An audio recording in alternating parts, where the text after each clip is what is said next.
Será o gás o novo petróleo? Bom, isso quem nos irá responder é a nossa convidada de hoje, onde traremos um tema muito, mas muito pertinente que tem a ver com o gás natural.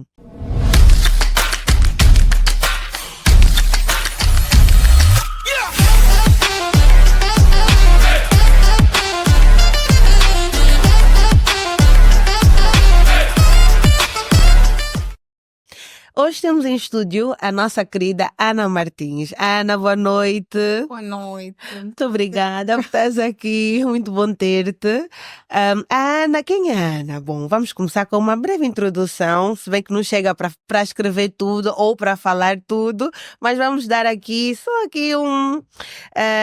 um início para lá em casa saberem quem é a Ana, então. A Ana é uma experiente conselheira jurídica sênior, traz a sua valiosa expertise para assessoria estratégica, gestão de contencioso e suporte jurídico em áreas críticas.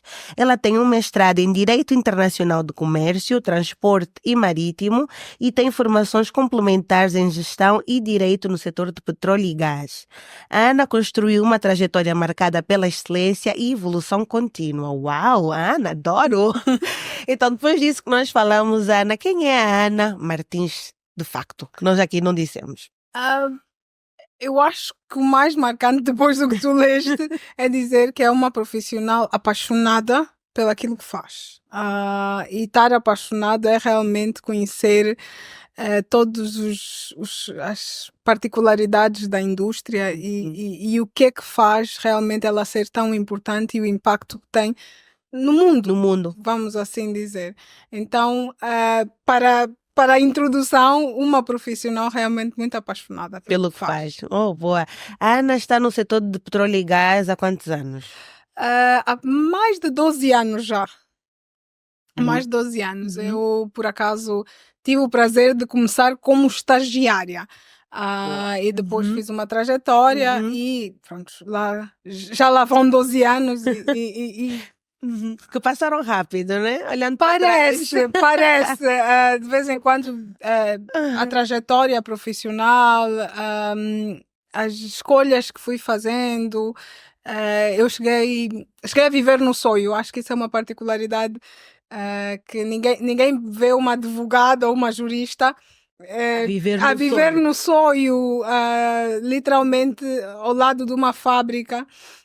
Então, é daquelas particularidades que eu orgulho muito dentro da minha trajetória e que, para mim, deu-me algo que estar sentado num escritório nunca haveria de me dar. É realmente ter como se diz, um 360 da atividade que eu tenho que dar conselho, que eu tenho que evitar litígios e muitas das vezes ser aquela pessoa que diz vocês não podem fazer isto assim. Exatamente. E é uma perspectiva diferente, porque eu vou conseguir falar com o meu cliente, vou conseguir dar a minha assessoria de maneira direta, de alguém que está a entender qual é o problema que está à frente. Exato. Então, e lá em casa, para quem não sabe a importância do sonho, não é? Ou seja, para nós aqui e para a nossa indústria, se calhar damos aqui um enquadramento, né, de alguma forma. Porque que é importante, ou seja, porque que temos muitas atividades lá na província e porque que de facto é importante para a nossa indústria. Só para as pessoas já saberem porquê do sonho. A sua concepção da base do Quanda e o sonho em si é principalmente uma plataforma de apoio para as plataformas offshore. Exato. Fazendo o transporte muito mais fácil e sempre funcionou como se fosse, desculpem o inglês, não é? Um hub que vai fazer o suporte necessário para as atividades e as operações. Exato. Tem cabinda e o sonho acaba por ser uma alternativa que ainda fica em terra, no sentido que não precisamos de ir de avião nem de barco para a cabinda para conseguirmos chegar a muitas dessas plataformas. Ou seja, por isso a grande importância também foi um dos primeiros, aliás, os primeiros blocos a serem explorados e que de facto trazem muita produção, vem mesmo do norte, não é? Já foram, pronto, agora claro que já têm a sua idade, exato, mas sempre foram as joias da coroa, como se diz, do nosso país. Exatamente. Boa. Então, nós dizemos aí em casa que era a Ana que nos iria responder se o gás é o novo petróleo. Será? Todo mundo fala de petróleo e gás. A indústria de petróleo e gás, setor petrolífero, mas a indústria de petróleo e gás. O gás está sempre atrelado ao petróleo. Por que é que ele é tão importante? Porque ele não deixa de ser um derivado da produção. Para se produzir o petróleo, nós precisamos Do gás. do gás, o que muitas das vezes tem que ser ou injetado ou queimado. Então, o gás natural é um elemento associado ao petróleo, Uhum. mas também é encontrado no seu estado sem estar anexado, vamos assim dizer. Não está, Que é o gás não que é associado. o gás não associado. Podemos encontrá-lo na sua forma natural sem o petróleo. Mas, como o nosso país já produz petróleo há bastante tempo, consequentemente também produz gás. E durante muitos anos injetou o gás que produzia ou queimava dentro, claro que dos limites ambientais permitidos. Exato. Mas se é um novo petróleo, o que eu posso dizer é que ganhou uma importância cada vez mais significativa em termos globais. Exato. Globais, no sentido que hoje olhamos e acho que o mundo olha como uma ponte. Uma ponte de transição das energias fósseis. Okay. Para as sustentáveis, para os mais sustentáveis. Exatamente, e para conseguir honrar compromissos como compromissos ambientais que vão sendo assinados e uma preocupação global com o ambiente. Então, como já faz parte da produção, acaba por ser um elemento muito menos poluente que o petróleo, que pode e ajuda a gerar energia que os países precisam. Precisam, exato. E por que ultimamente tem-se dado esse enfoque tão grande? Ou seja, 40 anos atrás, 50 anos atrás, só se falava no petróleo, não é? Ou falava-se muito mais do petróleo sem se falar tanto sobre o gás. Nos dias de hoje vemos que existe uma grande diferença, existe uma mudança do paradigma, ou seja, também já existem projetos só de gás, ou seja, que não estejam associados, como é o caso agora do novo consórcio de gás. E, então queríamos entender o porquê dessa importância, se é apenas em questões ambientais, porque é mais sustentável, ou se existem talvez questões económicas ou financeiras que também poderiam estar associadas. Eu acho que é um conjunto de fatores. Okay. Claro que esses fatores vão desde da geopolítica, mas uma das principais importâncias do gás e como o gás vem, e principalmente o gás liquidified, que é o nosso LNG, porque geralmente o gás era produzido na sua forma tradicional, e que é o caso da Europa. O gás era produzido e redirecionado para mercados perto. Ok. Perto de onde eram produzidos. Exato. Por via de pipelines, que podiam aguentar a pressão do gás, porque o gás, na sua forma natural, sem estar liquidificado, tem muita pressão. E esses pipelines levavam o gás para as diferentes regiões, mais próximos, que tivessem uma infraestrutura próxima. O LNG traz o mesmo gás liquidificado, que na sua composição torna-o mais pequeno, liquidifeito, e consegue-se levar a qualquer lado. Pondo-se, claro, que num tanque especializado que consegue acarretar as temperaturas do processo que faz com que o gás fique liquidificado, e o gás consegue chegar a mais outros sítios. A grande revolução do gás começa principalmente com pressões ambientais, porque nós temos países asiáticos como a China, que nos seus anos, anos dourados, a China continua a crescer, mas nos seus anos dourados chegava a crescer 10% por ano a sua economia.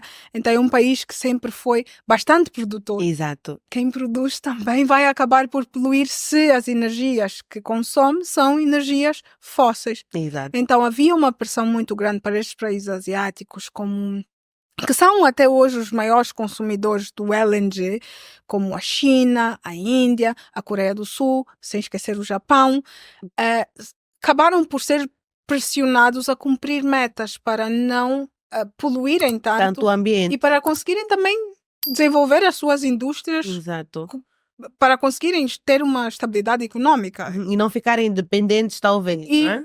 E não só, porque se nós continuarmos a fazer as mesmas coisas e não podemos esperar resultados diferentes. Então, se a gente vai ter indústrias que são cada vez maiores, produzem cada vez mais e produzem as mesmas matérias fósseis, vamos continuar a poluir cada vez mais. Exato. Então, a pressão sobre esses países que estavam a desenvolver era exatamente cortar cortar estas emissões que já faziam. Okay. Então, o gás vem como uma alternativa que não polui tanto. Exato.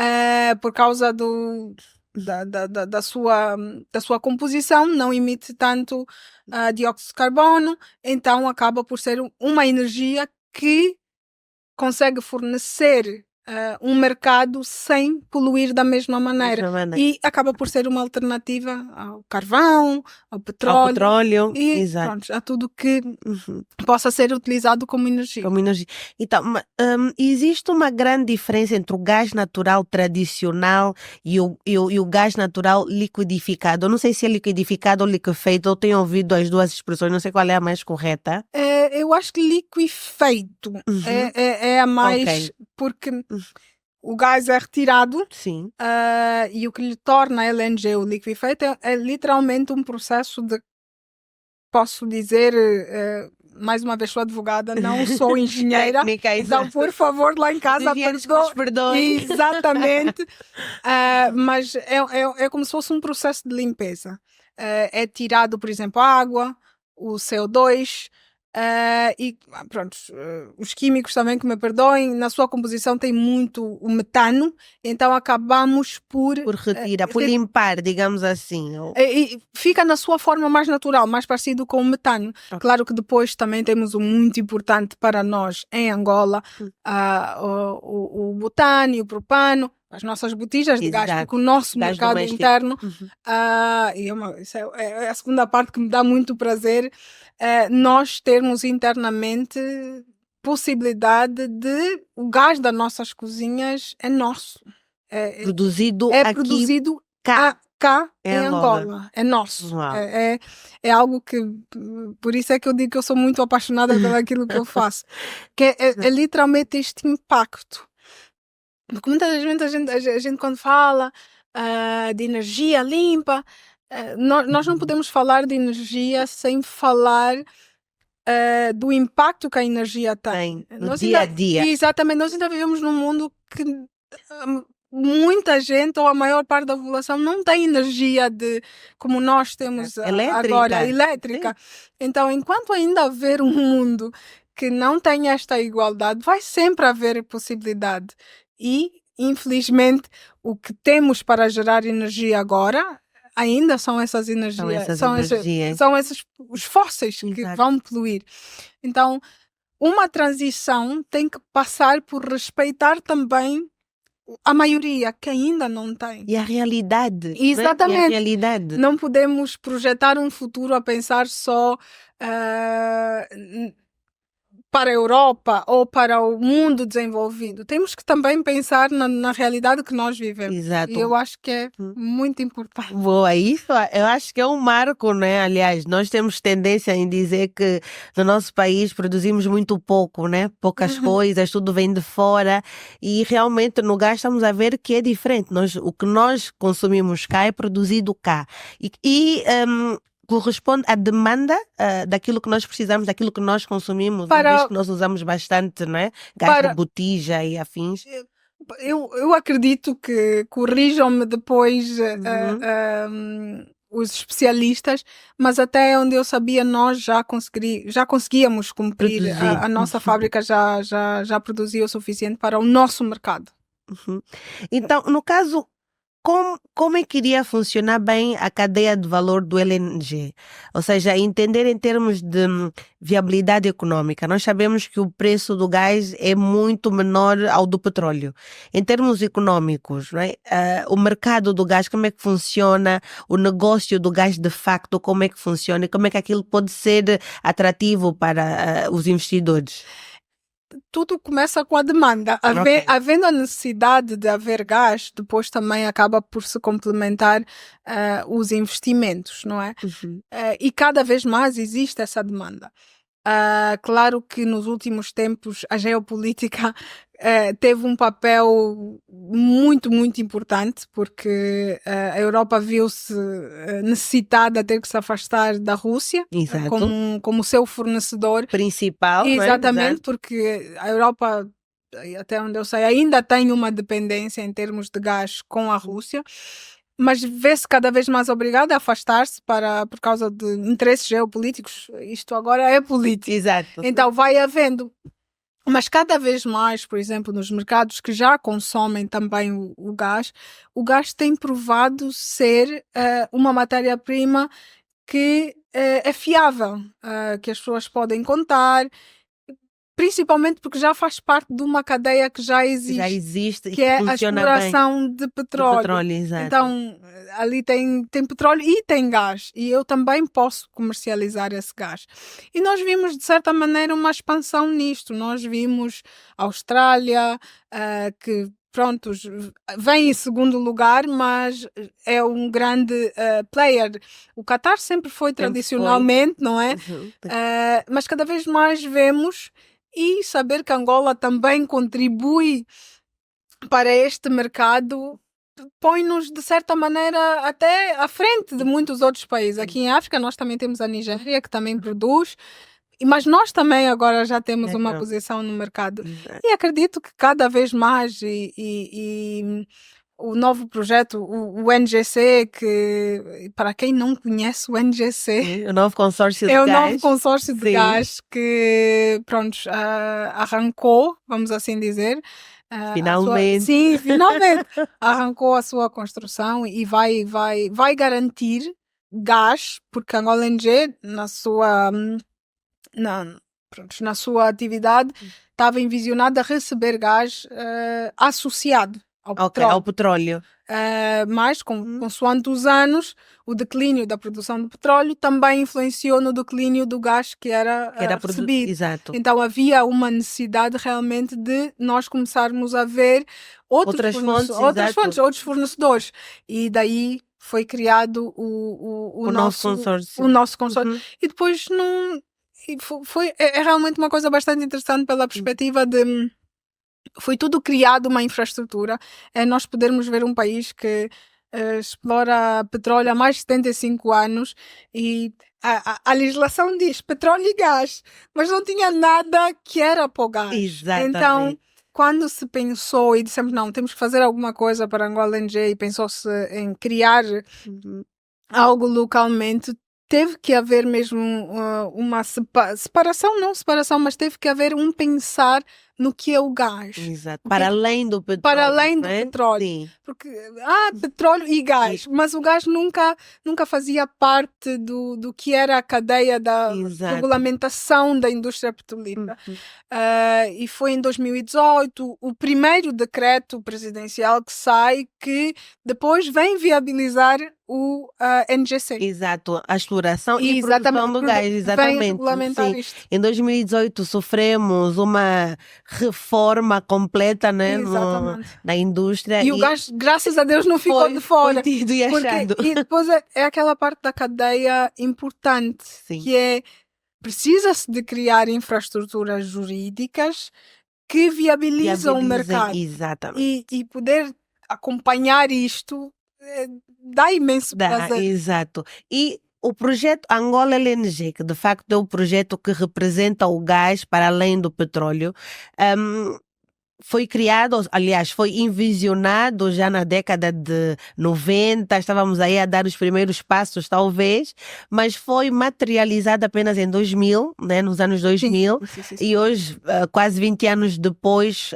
qual é a perspectiva em termos de projeto e daquilo que agrega em termos de valor econômico para o nosso país? Eu acho que o primeiro passo foi dado, que é garantir a sua viabilidade, garantir que nós vamos conseguir operar para os próximos anos. E o NGC veio introduzir isto. É dizer, para mim, nós estamos com vocês. Isto que vocês estão a fazer e esta planta é importante para nós e tem viabilidade econômica. Exato. E cada vez foi tendo esse realce.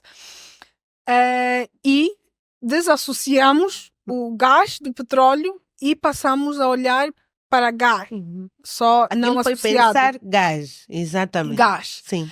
Claro que o projeto em si, quando começou, foi redirecionado várias vezes, porque na sua concessão, o Angola LNG era para fornecer gás aos Estados Unidos. Ok, inicialmente para fornecer para os Estados Unidos. E até a estrutura empresarial das companhias do Angola LNG era vamos receber o gás associado, vamos liquidificar e vamos exportar para os o Estados US. Unidos.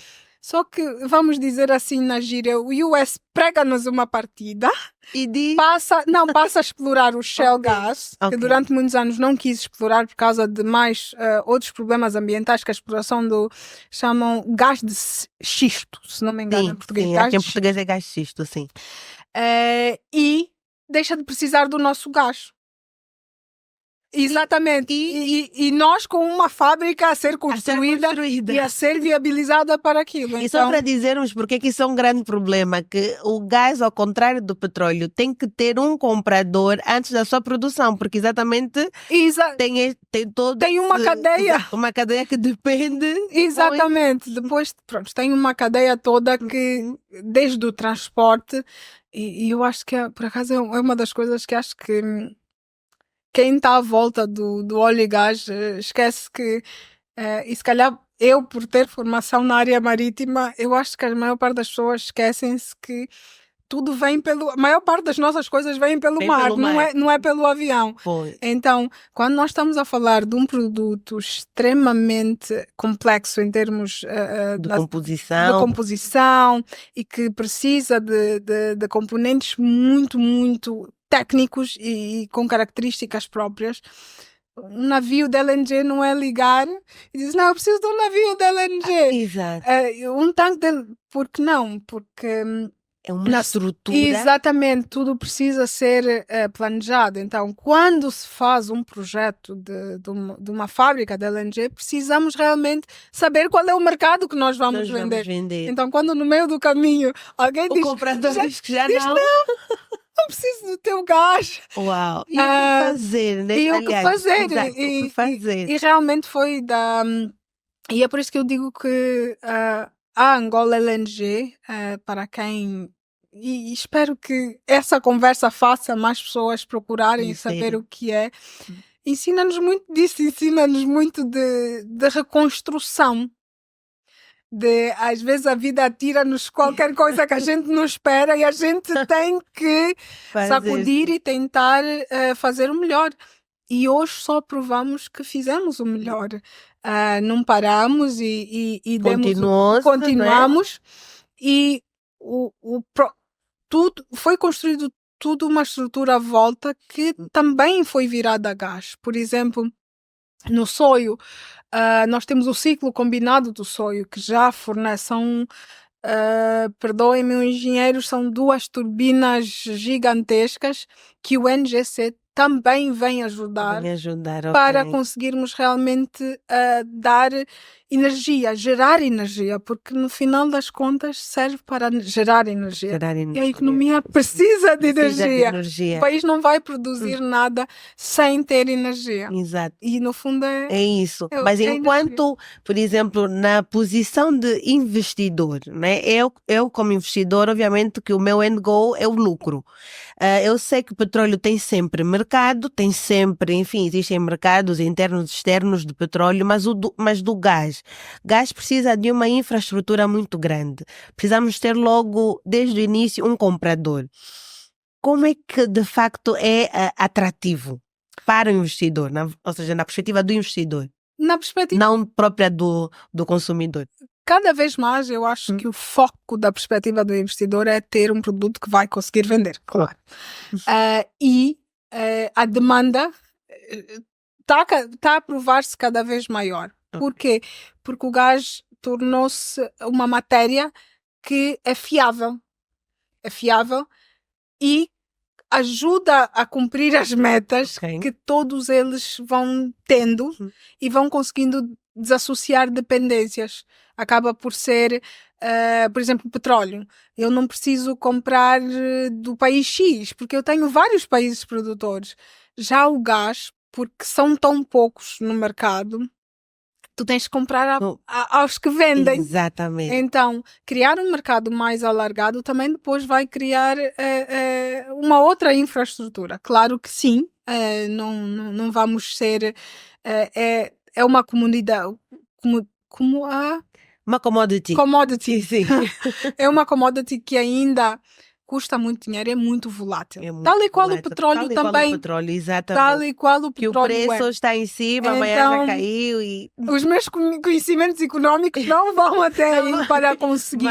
Mas é a mesma volatilidade que tem o petróleo, não tem outra. Claro que para um investidor a infraestrutura à volta do gás ainda fica muito dispendiosa, porque tu tens que... Além de explorar, precisas da fábrica para o liquidificar. Depois precisas de um navio especializado para o transportar. E depois, quando chegas ao destino, precisas de regasificar. Precisas de transformá-lo ao seu estado normal. Porque ele é só liquidificado para o transporte. A Ana disse-nos que precisa de navio especial. Ou seja, quanto tempo é que o gás consegue ficar neste formato para o transporte? Não sei se tem um limite, não sei se... Isso vai um bocadinho... É gás. O gás evapora. Exatamente. E depois navio não é o transporte mais rápido, né? Não. Prontos, tem essa acabam por ser as volatilidades da matéria que nós estamos a falar. Mas isso também depois é que entram as novas tecnologias. Era aí onde nós queríamos chegar também. Ajudaram? As novas tecnologias? Estão cada vez mais a ajudar. Claro que o próprio mercado de navios e de shipping, é por isso que eu disse, eu acho que é uma parte da operação que muitas poucas pessoas não têm noção. Do que é que se passa para conseguir levar o petróleo daqui para ali e principalmente dos valores que nós estamos a falar. Mesmo do petróleo, o custo marítimo da exploração, que é a cadeia do transporte, tem um custo muito alto. Muito, mas muito alto. Isto em termos de, ou seja, custos obviamente econômicos, mas também a possibilidade de perder a matéria-prima, porque não sei até que ponto. Sim, também temos esse risco, e é aí que principalmente os navios mais novos já vão implementando novas tecnologias, primeiro para conseguirmos vigiar o que é perdido, o que não é perdido. Mas agora os navios mais modernos já fazem até a utilização do gás que é evaporado para ser consumido como abastecimento do próprio navio. Ajuda. Já estamos até aí. Já tem. Já. E cada vez vamos pensando mais no que podemos fazer. Primeiro temos que saber o que é posto, mas poder utilizar o que eles chamam de, o termo é boil off gas. Perdoe-me o português. Esta tradução não vou conseguir.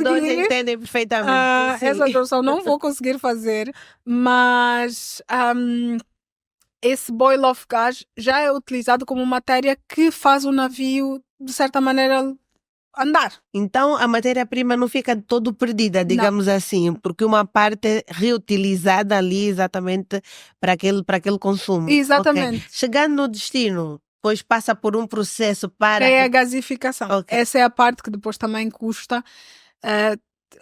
é uma decisão econômica. Eu vou construir uma pequena unidade de regasificação Ok. do gás. Uhum. Quando nós falamos de destino, normalmente onde é? É já para o mercado onde será consumido Sim. ou para o mercado onde será comercializado? Não. Geralmente o navio chega à fábrica, o produto é loaded, como a gente diz, e depois vai para o destino que os maiores consumidores do LNG, China, Japão, Índia e Coreia do Sul. Ok. São os São os quatro. principais. São os quatro. Agora a Europa, porque nós já falamos da geopolítica. Sim. Então, quando chegam nesses países, são regasificados, são postos no seu estado natural, do gás natural, e depois vão para as fábricas ou para as próprias plantas geradoras de energias que esses países têm para acolher. Ok. Eu acho que, não sei se é na Coreia, mas se não me engano é na Coreia, nós até já temos autocarros que utilizam LNG como o seu fio. Ok. Como seu fio. Ou seja, Como se fosse uma bomba. Sim. Literalmente nós irmos a uma bomba de gasolina e em vez de petróleo, em vez de diesel, gasolina LNG. é o LNG. Porque tem estruturas criadas para isso. Para o efeito. Exatamente. Uau, ok. A tecnologia avançou mesmo. Não, porque mais uma vez, o compromisso tem sempre um derivativo econômico. Exato. Então eu preciso desenvolver a minha economia Uhum. e eu quero poluir menos. Exato. E as minhas métricas eu tenho que cumprir. E o LNG é um fator prominente em cumprir estas metas. É como ela aparece. Ok. Então, o nosso Angola LNG é especializado nesta transformação do gás natural para o gás liquefeito. É isso. Ou seja, em miúdos, digamos assim. Exatamente. Seria isso? A nossa LNG pega no gás, no seu estado gasoso, e põe no seu estado líquido. Sim, para o transporte. Para o transporte. Parte importante do processo é que ele na liquidificação, e para a sua liquidificação ele é transformado, passa por várias cadeias. Uhum. E ele tem que ser congelado a menos 162 graus centígrados. A primeira vez que eu... Menos 162 graus. A primeira vez que eu vi um carregamento... Por isso que eu disse... Já vês a paixão, né? Sim. A primeira vez que eu vi um carregamento, eu parei e muito ignorantemente olhei para o meu colega e perguntei: mas por que a tubagem está branca? Ele olhou para mim e hoje eu sei que é a pergunta mais estúpida do mundo. Ana, menos 160. Não tem como. É um estado de congelação e é muito elevado. Exatamente. E mais uma vez, isso para mim é algo de bastante orgulho. Nós termos angolanos hoje que sabem sobre isso. Angolanos que sabem o processo da LNG, trabalham numa fábrica há anos, que já existe, há muitos anos. E tem angolanos especializados que não sabem só de petróleo. A gente fala muito da angolanização. Conteúdo local. E realmente nós estamos a formar especialistas para o mundo, não só o mundo do petróleo, mas também para o mundo do gás. Uau, isso é um orgulho para todos nós. Eu acho que sim, né? Eu acho que deve ser. E gostaria que... Eu vou te dizer, o nosso GDP, a nossa economia é movida pela mineração. Exato. Então, termos uma sociedade que desconhece da mineração, exatamente, eu acho que não é bom. É uma desconexão do que dá dinheiro ao país e de quem ajuda a construir o país. Então, esta conexão precisa ser feita. Claro que quando entramos em tópicos de angolanização, sim, nós temos uma indústria petrolífera que tem mais de 75 anos e não está na sua totalidade angolanizada. Exato. Não podemos esperar que um setor como o LNG, que começou há menos tempo, já consiga fazer isso. Exato. Mas a Angola LNG já tem uma força de trabalho angolana impressionante em termos de know-how. Uau! E em termos de formação, de capacitação, por exemplo, para quem nos vê lá em casa e quer realmente aprofundar-se nos conhecimentos, aqui já temos escolas, institutos que de alguma forma já podem passar este tipo de acreditação. Já vamos tendo cada vez mais. Claro que dentro das suas debilidades, porque a indústria continua a ser a mesma. Eu gosto de dizer, não, como eu disse, não podemos esperar uma indústria que produza há mais de 75 anos que ainda não conseguiu o que o gás havia de conseguir. Exato. Seria uma utopia. Mas em termos de pessoas que sabem da matéria e que a componente, quando o Angola LNG foi criado, teve uma componente bastante social também. Então, o próprio treinamento faz parte do seu decreto de concessão. Do treinamento. Ou seja, já é por lei uma obrigatoriedade. Exatamente, a alocação da formação dessa força da Força de Trabalho Angolana. E foi feita muito bem. Claro que o Angola LNG vai daqui para aqui, depois tem o resto da cadeia que também precisa. Por exemplo, estamos a falar de uma central que também funciona com gás, então também precisamos de técnicos especializados para conseguir trabalhar com este produto. E eu, como eu disse, a primeira vez que eu vi, eu ficava... Está branco! Está branco! Por que está branco? Mais uma vez, advogada, não sou Colegas entenderam, exatamente. Né? Então, eu acho que eles entenderam, né? Mas o que depois veio trazer era o próprio conhecimento, porque nós estamos habituadas, mesmo em emergências.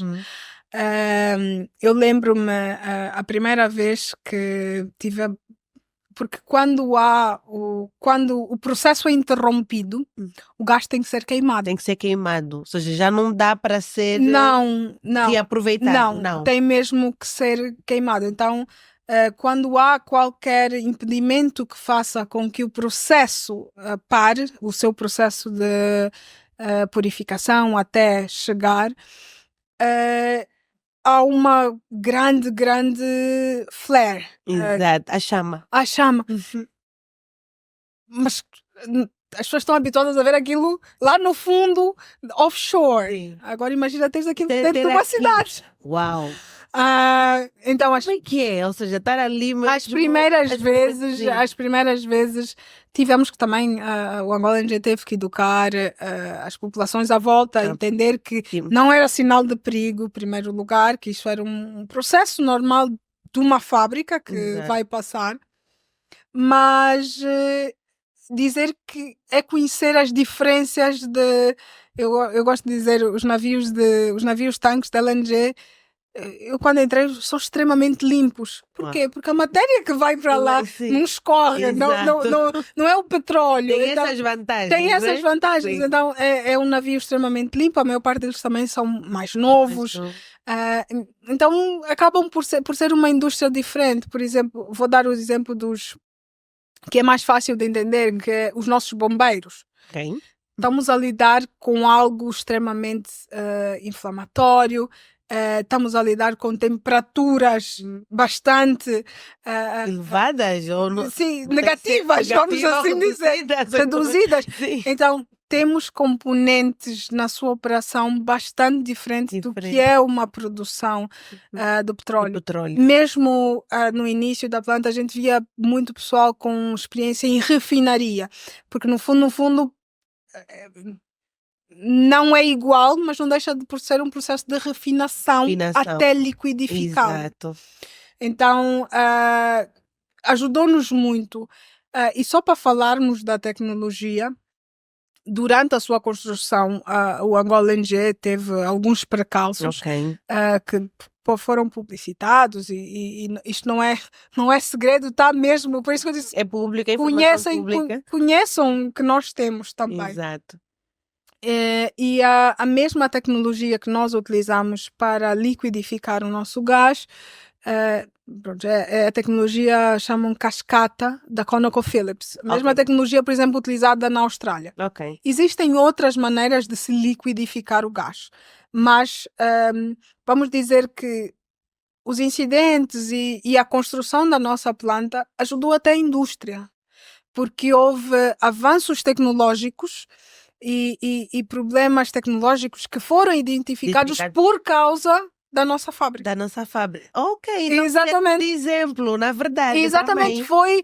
E para nós também tentarmos integrarmos como era tão novo muitas dessas tecnologias. Não eram conhecidas também, não eram Exatamente. experimentadas ou testadas, então... Exatamente. Então, ou seja, até os incidentes ajudaram, né, ao avanço e melhoria dos processos. E por isso é que eu digo, o Angola NG é literalmente uma história Exato. que o país acompanhou. Sim. Viu a sua concessão, viu a sua construção, viu o seu começo, depois viu um recomeço até agora chegar à sua estabilidade. E estamos a falar de buscar outras fontes para manter a sua continuidade. E quiçá, como se diz, fingers crossed, dedos cruzados, e quiçá outras plantas, outras fábricas. E por que não? Exato. Aí fica por que não? Fica o desafio. A Ana falou-nos sobre a força de trabalho que já tem sido, ou seja, maioritariamente, ou seja, não sei bem se é maioritariamente, mas já tem sido uma boa parte angolana, local, nacional. Em termos de mulheres, sabemos que o setor da indústria é completamente dominado por homens, mais de 60% é homem. Se no setor de petróleo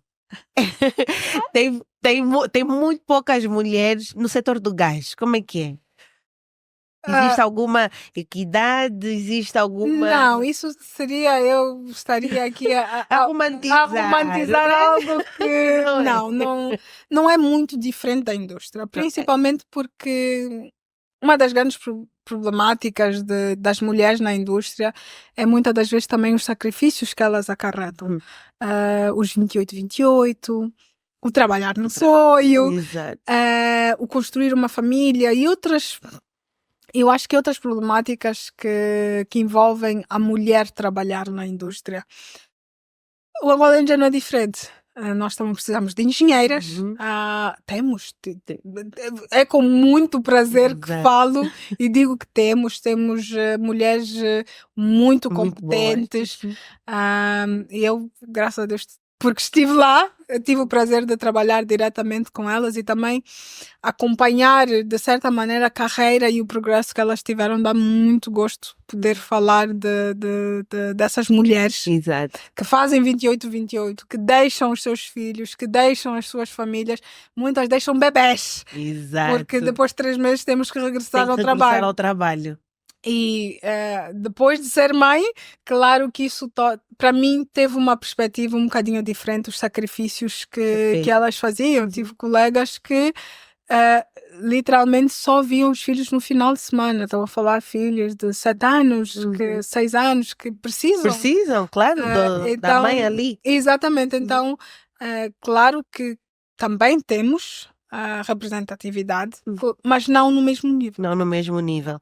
E acha que tem existido alguma força ou alguma promoção, incentivo para que estes números mudem, para que realmente tenha melhores condições, para que as mulheres se sintam mais, ou seja, sintam-se convidadas a participarem e fazerem parte da indústria? Eu acho que cada vez fala-se mais. Ok. E principalmente nós da indústria, não é? Cada vez falamos mais, cada vez mais nos associamos, falamos de problemáticas e muitas vezes falamos o óbvio, que a liderança é composta por homem. Mas há 2 fatores que eu acho que podemos explorar um bocadinho mais. E que precisam de um contínuo alerta. Nós estamos a tentar pôr-nos mais presentes, não é? Ok, expor. Exatamente. Então, nós vamos olhar para uma perspectiva prática. Se mais de 60% da liderança da indústria é masculina, se tu queres uma mudança, achas que os 40% vão conseguir esta mudança? Começa aí. Exatamente. Então, o teu primeiro advogado e o teu primeiro promotor de qualquer coisa e qualquer ação que realmente gere mudança tem que ser Tem aquele que ser, 60. exato. Tem que haver, Quem decide. exatamente, tem que haver um apadrinhamento e um entendimento do que é que eu posso fazer mais para estas mulheres. Exato. É conseguir olhar e dizer, mas por que esta pessoa ganha mais se faz a mesma O coisa mesmo trabalho que a outra pessoa? Então começa por aí, começa por fazer aquelas perguntas que muitas das vezes são difíceis, porque acho que são conversas desconfortáveis. Exato. Que os estereotipos, mas vai ficar 3 meses de licença de maternidade, como se isso impedisse a capacidade ou isso tornasse Menos competente. menos capaz. E depois, o segundo fator tem mesmo a ver também ao que é que alimenta essa mentalidade, que somos nós. Também. Exatamente. Nós mulheres. Nós mulheres no sentido de sou engenheira, formei-me em engenharia. É melhor eu nem ir para o sonho, porque daqui a bocado eu quero casar, Quero ter daqui a os bocado eu meus vou ter filhos, fazer a filhos, minha família. isso não vai dar certo. Eu inconscientemente já estou a abdicar antes até do tempo, antes de eu casar. Antes até sequer Exatamente. Exatamente. Então, eu até já vou escolher um curso que não me obriga a ir para o mar, que não me obrigue a ter que fazer estes sacrifícios, porque nós não achamos que vamos conseguir, em primeiro lugar, e não nos pusemos muitas das vezes em primeiro lugar. Por que o meu sonho é grande demais? Por quê? Por que o meu sonho é grande demais? Não, o meu sonho é como qualquer um. Exatamente. E tem que ser grande. Tem que ser. E tem que ser grande. E eu acho que é essa mentalidade que só quando esta mentalidade mudar, vamos conseguir realmente chegar àqueles 60% que toma as decisões e falar com mais propriedade. Porque nós não abdicamos de promoções. Eu não abdiquei de pôr o meu currículo para aquela posição. Exato. Porque aquilo é 28. O homem pode fazer, a mulher também pode Exato. fazer. Então, isso é a construção. É nós dizermos o meu sonho é grande, sim, mas é possível. Claro que eu não falo em utopia, eu vou fazer tudo, vou conseguir tudo. Não, claro que na vida tudo é feito de concessões. Vamos conceder aqui, mas tudo passa em criar infraestrutura. Exato. As mulheres conseguem,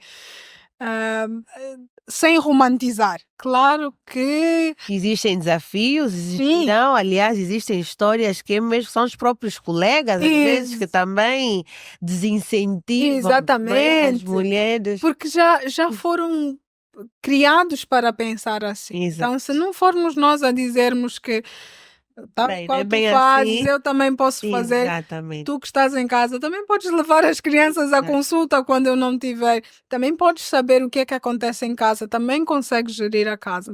Claro que tem, não vou falar em romantismos, porque não, a mulher tem um papel diferente, tem.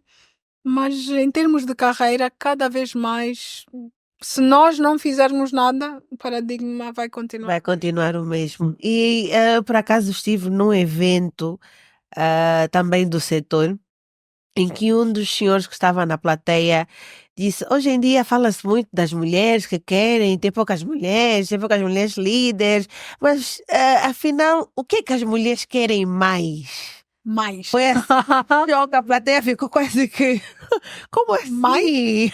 Sabe? Então, ou seja, ainda existe um desconhecimento no sentido de que o movimento agora é que queremos mais mulheres líderes porque elas querem ser mandonas ou querem mandar e chefiar. E pelo que a Ana nos está a dizer, que eu acho que é o pensamento de muitas outras mulheres, é que no ambiente, seja ele de trabalho ou mais social, onde existe uma desigualdade tão grande, vai obviamente ter um desequilíbrio. Não é? Ou seja, quando existe muito mais daqui, muito menos daqui, não se encontra o meio termo. E hoje em dia a ciência, a tecnologia, relatórios financeiros, inclusive, já nos têm mostrado que quanto maior equidade existir numa organização, instituição, até o lucro aumenta. Existe mais criatividade, existe mais inovação, existe menos despedimentos, menos desistências, menos mudanças. Então, Como assim o que as mulheres querem mais?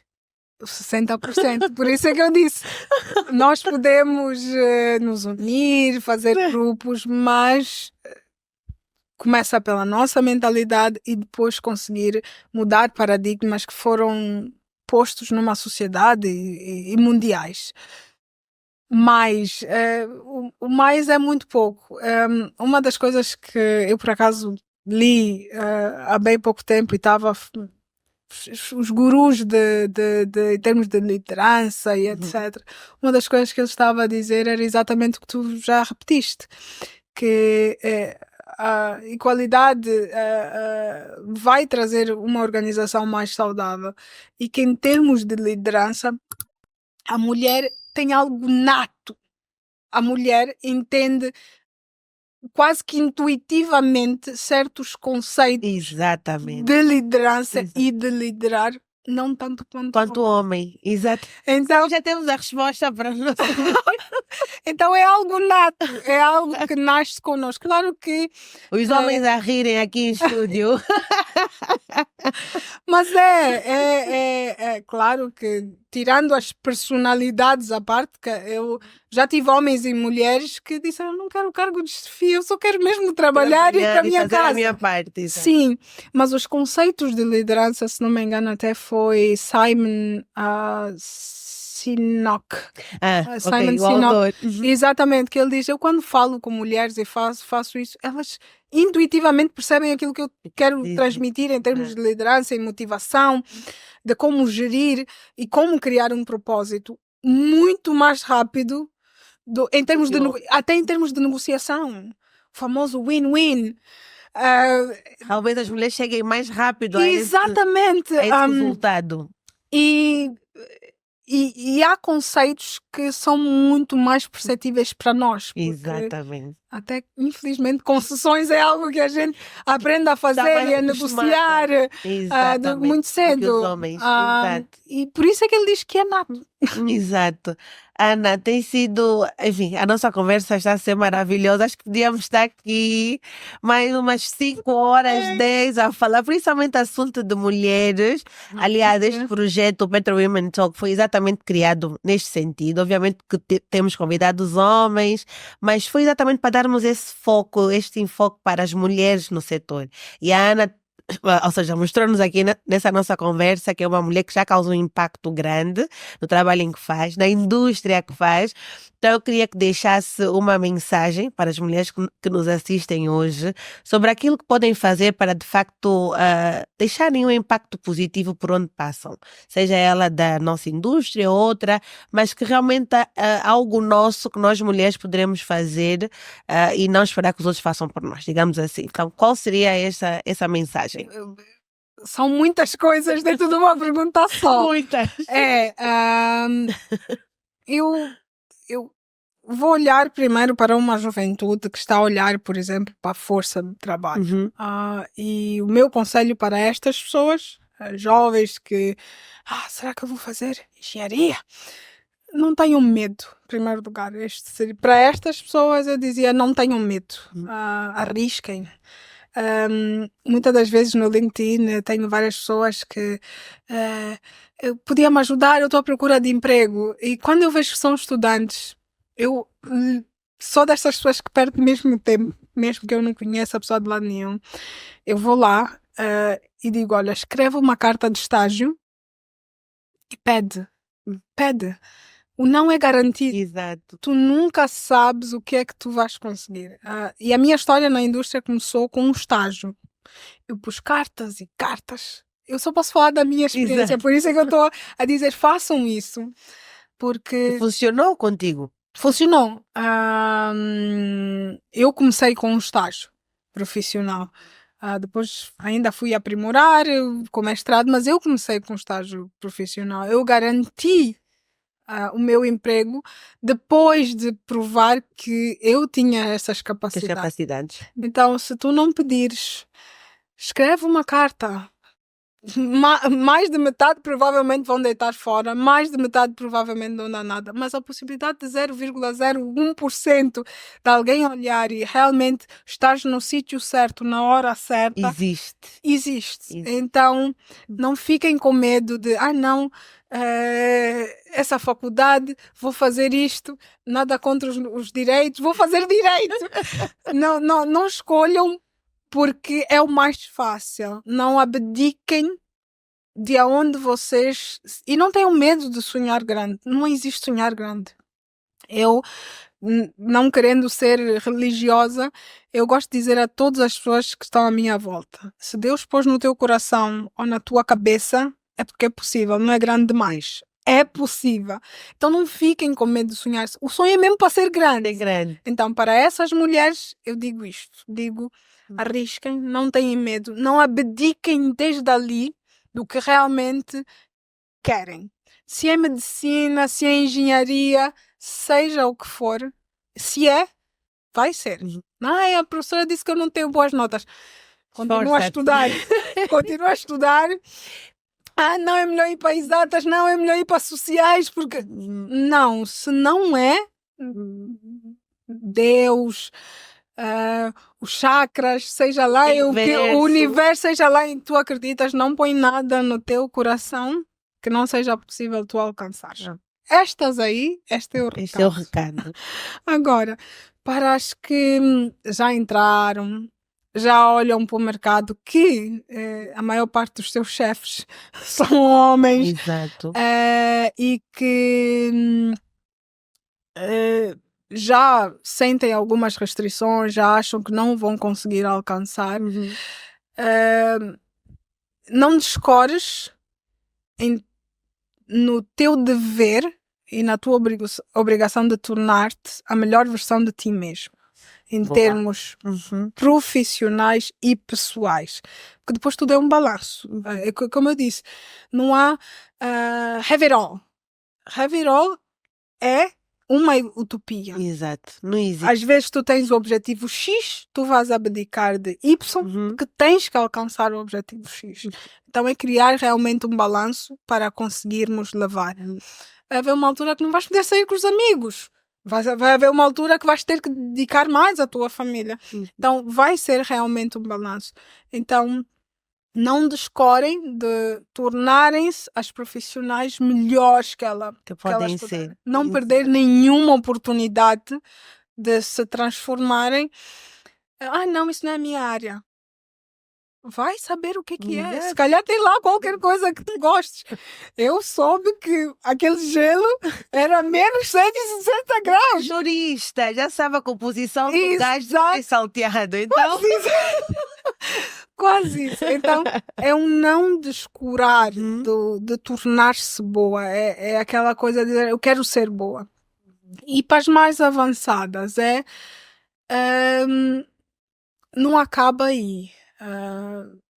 Se já chegaste ao topo, faz parte das tuas obrigações de levares alguém contigo. Leva alguém contigo. Abraça alguém e transmite essa história. E claro que parece uma altura que é uma mistura de tudo isso. Exato. Sim. Era o que eu estava pensando. Era uma mistura de tudo isso. Mas é importante nós passarmos esse legado e dizer, ter alguém dizer, não faças isso. Sim, se calhar vai melhor. Eu não gosto muito do conceito de mentor. Ok. Não, tenho que ser honesta. Não gosto muito do conceito de mentor. Mas... E porquê, Ana? Porque eu acho que o mentor pega numa pessoa estática e diz que aquela vai ser a tua mentora. E eu acho que a vida não é estática. A vida tem diferentes fases. Então, se tu pegas e dizes, não, aquele mentor, até os recursos dão tudo o que têm para dar, e as pessoas também. Então, em diferentes fases da vida, tu vais precisar de diferentes pessoas. Podes chamar-lhe mentoras naquela fase. Não podes te agarrar um conceito, não, é minha mentora. Para todo sempre é levar até o... Sim, não. É olhar para um universo em que realmente toda a gente pode acrescentar alguma coisa no que tu estás a fazer. E as mulheres a mesma coisa. Exato. Eu gosto de dizer às pessoas que trabalham próximo de mim, e principalmente as mais novas, eu digo: tu és tão inteligente que eu te imagino com a minha idade. Se eu tivesse essa capacidade, meu Deus. Quando tinha a tua idade. Exatamente, né? é conseguir ver o brilho de alguém e a capacidade de alguém. E é Ok. por isso que eu digo: leva alguém contigo. Chega uma fase na vida, tens de começar a levar e abraçar essas causas. As causas de eu preciso, não é? Eu sou a única aqui. Não precisas ser um homem igual. Tu não precisas ser outro chefe. Tu podes continuar a ser a mulher que vai alavancar outras mulheres e se calhar conseguir mudar a perspectiva daqueles outros que estão à mesa. Exato. Mas parece que as que chegam lá, as poucas que chegam lá, têm uma postura masculina igual. Exato. E acho que isto é o começo da mudança do paradigma. Do paradigma, acho. Uau! Essa é só a minha opinião. Eu acho que já deixo-nos aqui uma grande mentoria, assim, já foste a nossa coach, já foste a nossa mentora, a nossa professora, e acredito que lá em casa também devem partilhar do mesmo sentimento. Acho que são conselhos bastante pertinentes que devemos levar para a Quiserem me vida. convidar para ir a universidades, eu faço com gosto, sem cobrar. A Ana está Sem completamente cobrar. disponível. Sim, eu... No Instagram vai chover de mensagens não sei. agora. Não, porque mais uma vez, eu acho que realmente é importante falarmos do... Porque eu acho que até o próprio sistema educativo, tu não és muito boa em matemática, não podes fazer isto. Exato. Tu Já não és limita desde o início. É muito limitante. E a mulher já tem outros fatores limitantes que a vida já traz. Então, se puder começar ali mesmo no princípio, quando ela diz, não, matemática é melhor, não, química eu não estou a dar muito bem. Se o incentivo começar aí, talvez podemos ter uma sociedade diferente. Exato. Né? Obrigada, Ana, mais uma vez, por teres aceito o nosso convite. Super bem disposta, super aberta aqui para responder aqui às nossas perguntas e dúvidas. E perdoem-me os geologistas, os químicos, completamente todos eles, por favor. Estamos aqui todos para aprender, para ensinar. Eu acho que é muito importante tirares um tempinho para partilhar aquilo que tu sabes, que é a tua experiência, que ninguém te pode tirar. Lá em casa, espero que tenham gostado do nosso episódio. Nós trouxemos o tema do gás com a Ana Martins, jurista no setor há mais de 13 anos e que tem muita experiência para passar-nos. Subscrevam o nosso canal no YouTube, não se esqueçam, partilhem este vídeo com os nossos contactos, as nossas redes sociais, Instagram, Facebook, TikTok, enfim, nós estamos em todo o sítio, no Spotify. Então sintam-se completamente à vontade para partilharem esse conteúdo para mais pessoas. E vemo-nos no próximo episódio. Até lá!